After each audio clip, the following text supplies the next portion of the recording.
Hey guys, welcome back. I'm Oren and this is the game of money.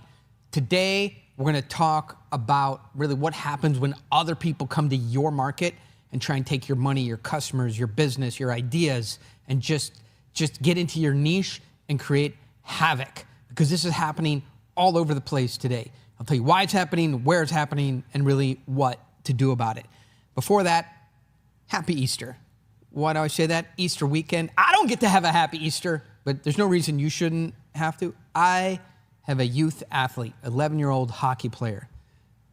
Man, do I wish we put that kid in ping pong. But anyway, we take him to a Las Vegas tournament for 5 or 6 hockey games at the tournament. Spoiler alert, they won, but that's not the issue. Man, so much pressure on these little kids today, 11 years old. But hockey is a physical game, and I constantly have to tell my son, like, get more physical. If you've met him at one of the events we've done here or just bumped into us somewhere, he is the nicest kid in the world. He's a good athlete, maybe should not be playing hockey. But man, he is a nice kid. I'm like, Asher, get in there, buddy. Like, get some contact. Did your body actually touch anybody else's body? It's a hockey game. He's so nice. So Fine's like, Dad, I'll do it. I'll get more physical. So they played a team. They were a year down.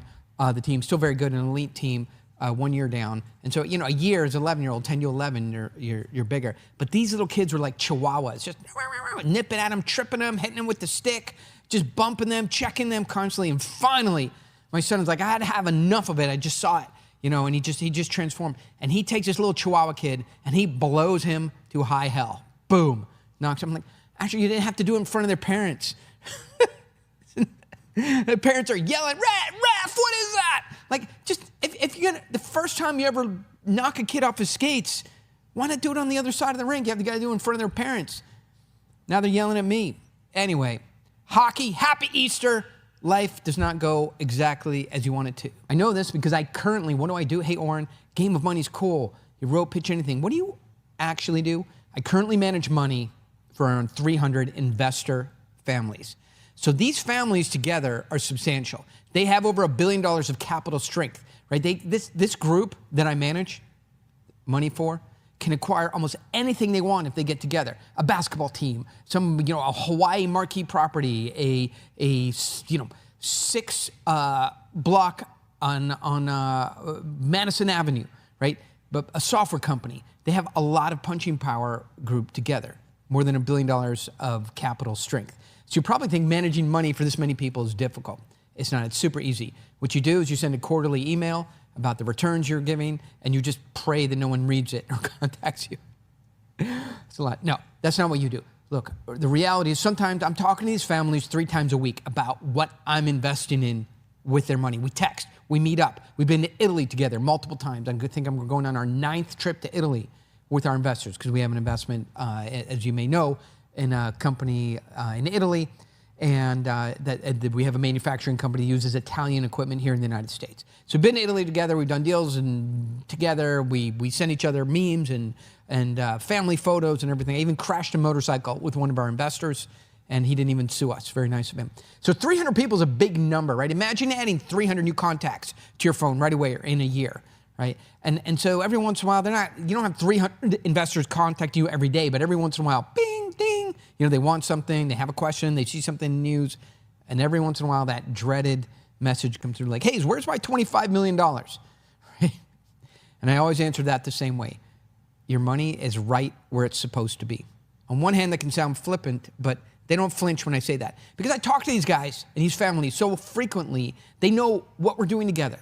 We're building a next generation manufacturing company in Dallas. We're doing a couple other deals. These investors are really like a powerful and professional, personal, they're a force in my life. If I need $4 million in equity financing for a deal, $4 million on like April 1st, by April 15th, I've had a bunch of conversations and I have $4 million. So you may think, hey, Oren, I don't know, you're a private equity manager. $4 million is not a ton of money.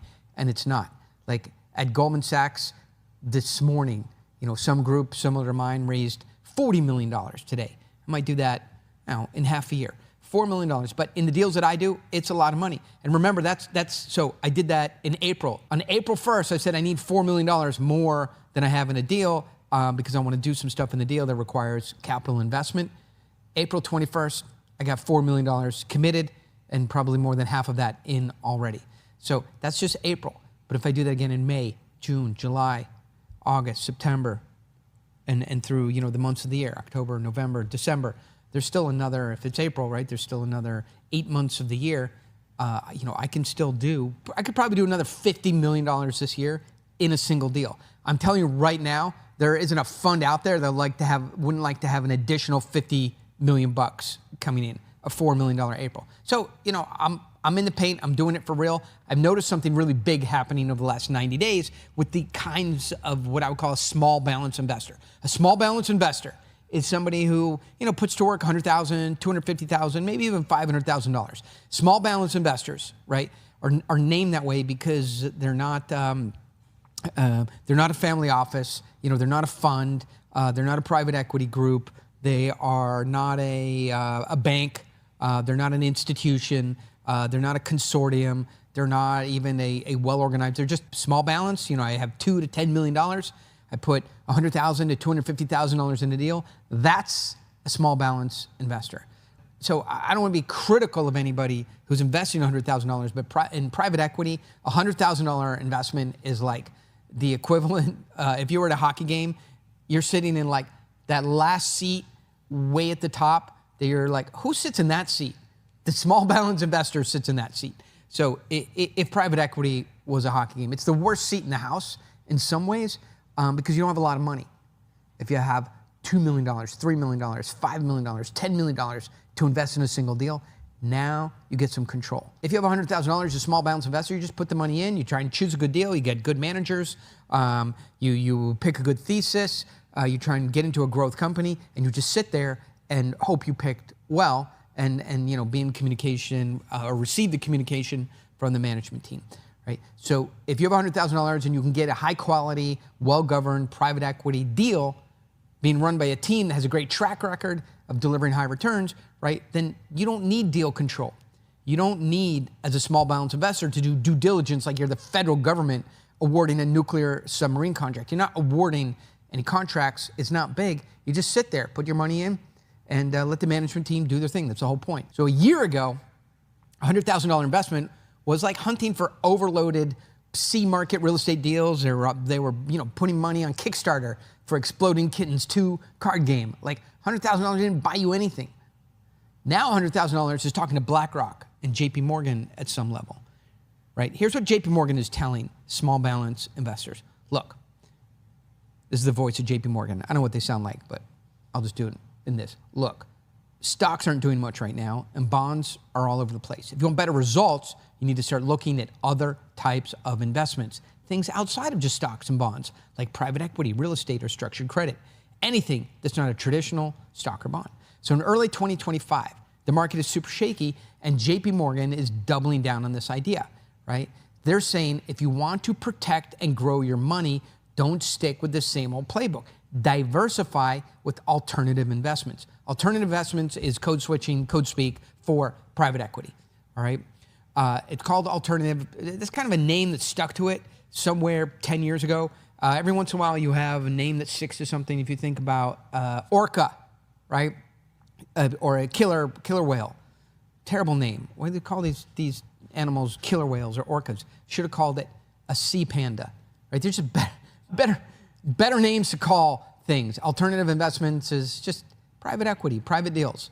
I wouldn't call it alternative. Alternative has a stink on it. So, of course, you know, they don't say, look, diversify with alternative investments. What they say is, hey, read our guide to alternatives and look at some of our alternative funds. So JP Morgan has a guide to alternatives, and that document emphasizes the roles of these quote-unquote alternatives or private deals in enhancing portfolios, all right? Because why? Because in the U.S., equity performance and the bond market volatility is super high. Crazy Ivan or Trump is you know, got tariffs on China, not has tariffs on China, has tariffs on the car industry, doesn't have tariffs on the car industry, has tariffs on steel, has tariffs on everything, has tariffs on nothing, has tariffs on Italy, not with Italy, with Israel, now with Israel, on China, off China, Russia, you know, Iran nuclear weapons, not nuclear weapons, and border with the Mexico, tariffs on Mexico. So what is happening there is not clear. And what the market wants is clarity. So what JP Morgan is saying is if you invest in private deals, they're untethered from the volatility in the public market. It takes a while for private deals to become public, and so they don't get rocked by those volatile waters. When JP Morgan comes off their high throne, their ivory tower, to talk to you, a small balance investor, about hedge fund investing, alternative investing, it makes you feel important. It seems like it has significance. I'm talking to JP Morgan, I'm talking to Goldman Sachs, I'm talking to Bank of America, I'm talking to Moelis, right? I'm talking to some important firm, and they're paying attention to me. So I think a lot of small balance investors are getting this investor badge. It's become the new power play. Because think about it. JP Morgan is talking to you about being an investor. So what do you say? I'm an investor. It signals success, confidence, power, right? When you're an investor, you're not working at a job like the normal people. You're placing bets, moving capital markets, making things happen, right? But don't quit your day job for this investor title. Most professional investors right now are in a total war zone. These aren't rock stars in the money game the way you imagine them.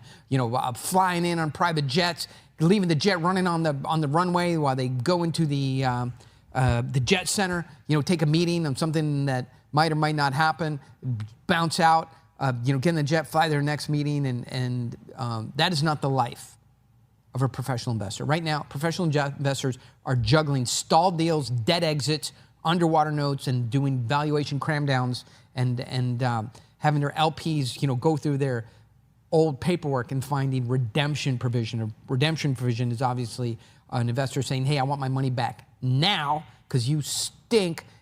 Deals are going down. And before there's no money left, I want some of it back. That's a redemption provision in legal terms. But as much as the private equity managers, most of them, in this sort of fund level market, alternative assets, private deals, most of them are really dealing with underwater deals, but their fund act or investor act continues, right? They're polished, they're confident. They're saying things like, yeah, we're heads down, we're focused, we're being selective. They aren't doing anything. They're not selecting anything. Private equity deal volume is down 60% year over year. Venture exits are down 81% since 2021. 52% of venture firms can't raise their next fund. And actually, 80% of venture firms, even if they could raise the next fund, return less than a 3x multiple on the money they raised. Venture is not even a good market. Office real estate is down 34% from peak, and family offices are down 20%. Probably, I don't know where that piece of data is from. I got it from the pitch book. But my guess is family offices are down probably 50% in private allocation since mid-2023, over the last 12 or 18 months. So professional investors are jammed up with past deals, which means every new deal, no matter how good, is still looking for money. Think about it. Every deal that a family office is not doing, every real estate deal that gets a no, right, from offices that do real estate. Every venture firm that tells a deal, nope, not today, not you. Welcome to Dumpsville, population you, not giving you any money. Every venture deal that can't get an exit and needs more money because they tend to burn a lot of cash. And every private equity deal that can't get a mid-sized, middle market or lower upper market private equity firm to do the deal is looking for money somewhere, right? None of the normal, reliable capital sources are available.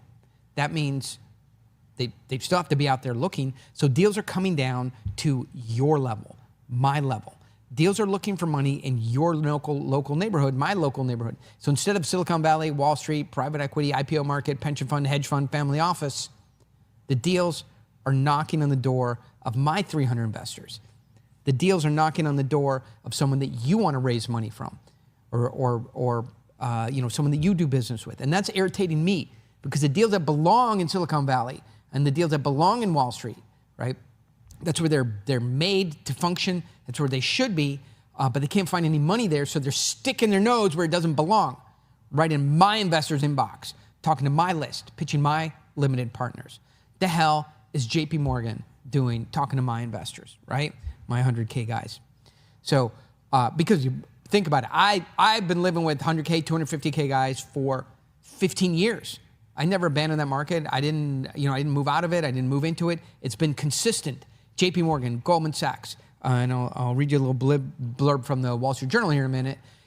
Because they can't find money somewhere else, they're so mercurial. They're just going, hey, where's their money? Money, money, money. They're like Golem, money, where's the money, right? They're looking for it. So now, because they screwed up their own market, they're now coming down to my market.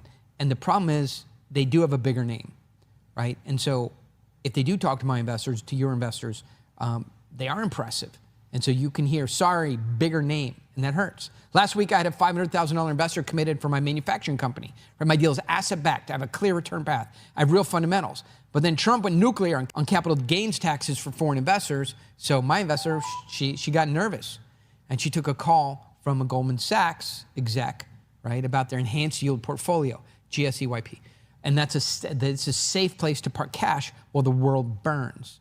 And she shifted out of my position into the Goldman Sachs position. I lost it. So next thing you know, she's gone and I'm ghosted, right? So I call that, sorry, bigger name. Bigger name. And it's real. So the suits, the evil megacore, the big companies, they bring stuff to win your customers, your clients, your investors. And they hit hard and they bring real stuff. Here's what they bring.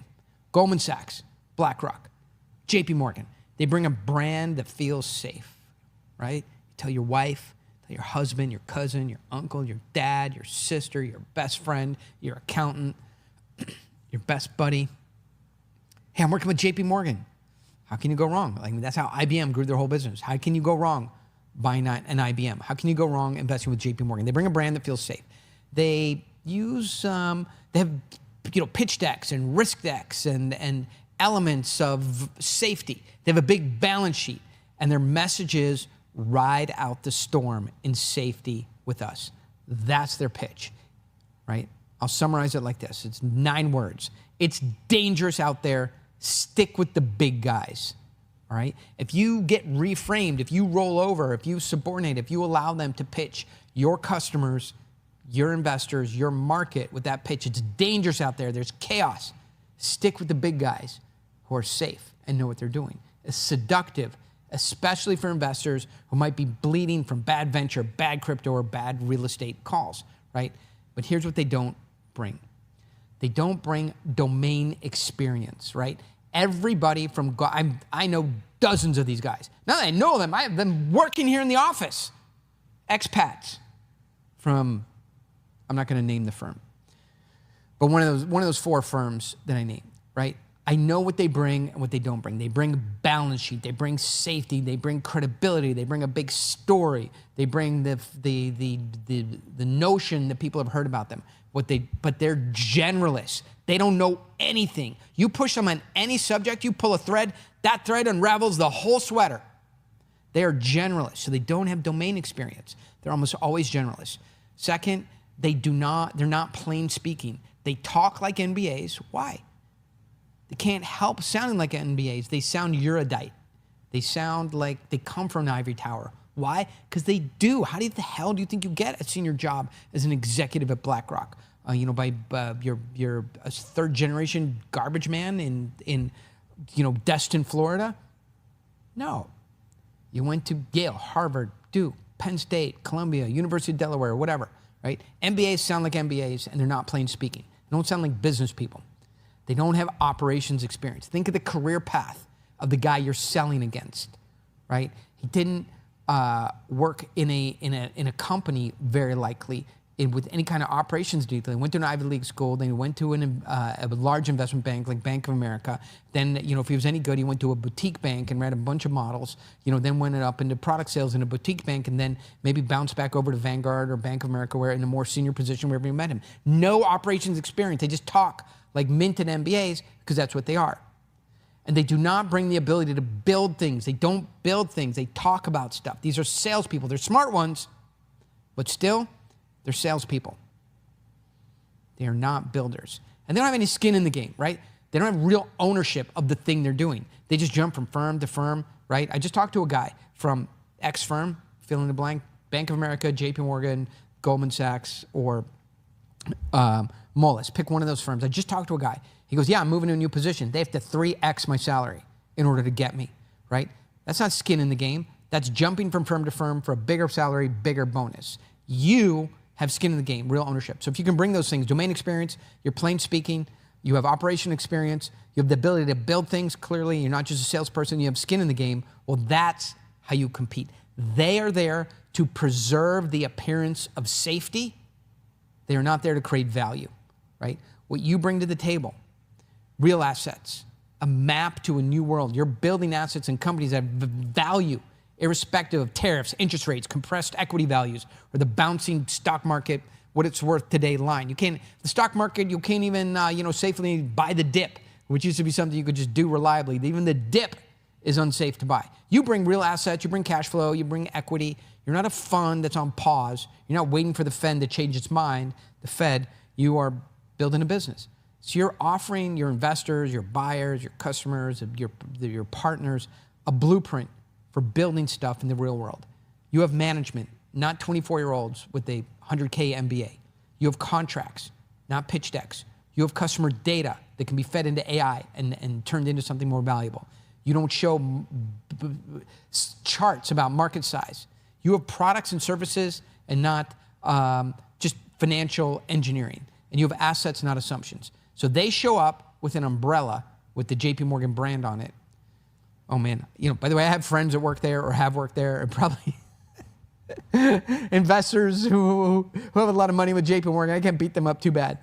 But they do. They show up with a branded umbrella. It says JPM on it. You show up to your market for the small balance investor, for the buyer, with real tools, right? They wear suits and you wear the scars of building a real business. If you show your buyers, your investors, your market, your partners, that you have grit, that you are deep in your domain, nobody's gonna out-domain you, and that you, in down markets or crazy markets like we're in right now, even in these tariff situations, when it gets hard, you work hard and you do hard things. One thing I can tell you, these Ivy League kids, are out selling financially engineered security products, have never had to work hard when it gets hard. And that is what you bring. And people will recognize that if you show it to them. And they'll stay with you or they'll move to you. And that's exactly how you run this market. All right, this has been The Game of Money. Obviously, I'd like to give a nod to our sponsor, very special sponsor, me. I sponsor the whole thing. I don't let other people, if other people pay for it, then you gotta hear about their, okay, Ben Shapiro, you have to hear about, their phone service, or you have to hear about their dog food, or you have to hear about their gold bullion, or you have to, it's like, Ben, you can't pay for your own podcast? I don't get it. No, I mean, we got $4 million of equipment. We got, studio engineers, audio engineers, social media guys. There's 10 people who make this happen. But I don't know, I just pay for it. One thing you can do for me, buy another copy of Pitch Anything. That helps the whole platform. I make nothing, I make $1. Buy it. If you send me an email, say I want my $1 back, I'll Venmo it to you. I don't care. I don't need the buck. But it helps the whole platform, and it helps people hear about this message. And I think that's important. Buy another copy of Pitch Anything, get it on Amazon. It's not some funnel. So you're probably already in my funnel. I don't need your information from Amazon. Buy Pitch Anything on Amazon. That helps sponsor the show. I'm actually the sponsor of the show. I pay for everything. No problem. See you here on the next Game of Money. I am still Oren Klaff, father of a hockey player.